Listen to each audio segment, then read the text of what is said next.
Egyptian Adventure. Nadim and Anina came to play at Biff and Chip's house. Nadim had a book about the ancient Egyptians. "It isn't just a book to read," said Nadim. "It's a special sort of book." "It's a model book," said Nadim. He opened it to show everyone. "I get it," said Chip. "You press out the shapes. Then you fold and glue them to make a model." The book had lots of shapes to press out and fold. Nadim pointed to one. "Can you see what this will be?" he asked. "Of course we can," said Anina. "It will be a pyramid." Chip found some glue. Then Nadim pressed out the shapes and the others began to fold them. First they made the pyramids. Anina had a difficult shape to fold. "This is a sphinx," she said. They pressed out some tiny trees and people. Biff glued them all onto a sheet of paper.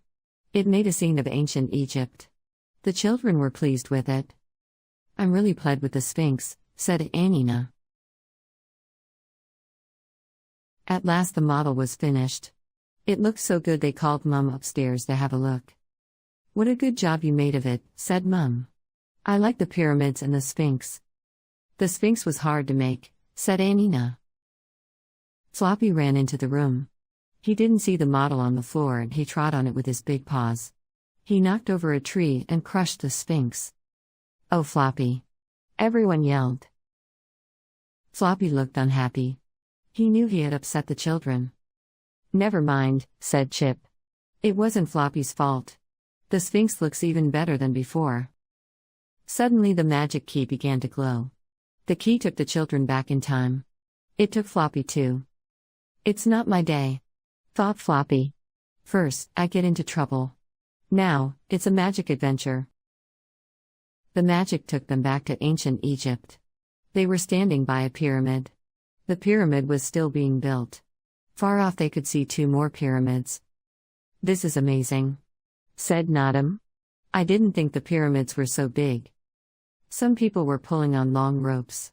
They were moving a big block of stone. "That's amazing too," said Chip. "I didn't know the pyramids were made with such big blocks of stone."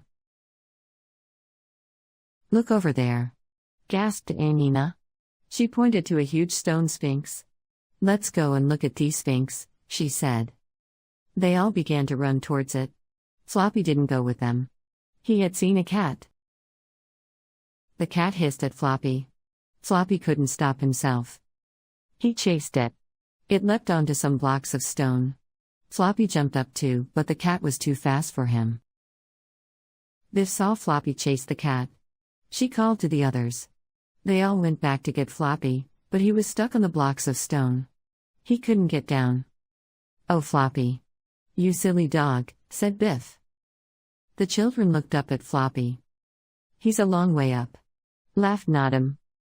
"I'll just have to climb up and help him down," said Biff. Then a man ran over. He looked at Floppy and gasped. The man called to some people. They ran over to the children. At first they were talking and shouting. Then they all went quiet. "What are they doing?" asked Biff. "Why are they looking at us like this?" The people put their hands together and raised them in the air. Then they sank down on their knees. "They are bowing to us," said Chip. "They must think we're important. How strange," said Nadim. The people were not bowing down to the children. They were bowing to Floppy. "I don't believe it," whispered Chip. "They must think Floppy is important. I wonder why?" The people took Floppy away. The children followed. Floppy couldn't believe all this was happening to him. A magic adventure is bad enough, he thought, and now this. The people took Floppy to the king's palace. The king came out onto the steps. "In Egypt a king is called a pharaoh," said Chip. "This pharaoh looks very fierce." Everyone bowed when they saw him. "We'd better bow down, too," said Biff. "We don't want to get into trouble." A man spoke to the pharaoh. "Great pharaoh," he said. "See what we have brought." "The yellow dog," gasped the pharaoh. The pharaoh took Floppy inside the palace. Then he clapped his hands. "Look after the yellow dog," he said. "Give him whatever he wants." Thought Floppy. "I'm beginning to enjoy this adventure." I just don't get it, said Biff. Why are they making this fuss of Floppy? The pharaoh clapped his hands again. Some people ran into the palace. One of them began to paint a picture of Floppy. Suddenly Biff sneezed. The pharaoh saw the children. Strangers in my palace, he shouted. How did they get in? A guard grabbed Chip and Anina. Another one grabbed Biff and Nadim. The guards took the children outside. They took them to one of the pyramids. The people were moving the big blocks of stone. You all look strong, said a guard. You can work here. The children had to help pull one of the big blocks. They had to put rollers down to slide it along. This is hard work, moaned Biff. These rollers are heavy. It was time for a rest. The children had to drink from a skin bag. Ugh, said Chip. This water is warm and it tastes funny too. I'd rather have an ice-cold can. The Egyptians were carving a giant stone block. The children had to pick up all the chips of stone that fell off. This is hard work, too, said Nadim. It's no fun being an Egyptian slave. Anina looked at the carving. I wonder if they are making a sphinx? She said. A sphinx has the body of a lion, but that doesn't look like a lion's tail. That tail looks familiar, said Biff. The carving was finished. I said it looked familiar, gasped Biff. It isn't a sphinx at all, it's Floppy. At that moment the pharaoh came to see the carving. Some Egyptians carried Floppy. Suddenly the magic key began to glow. Floppy jumped down and ran over to the children.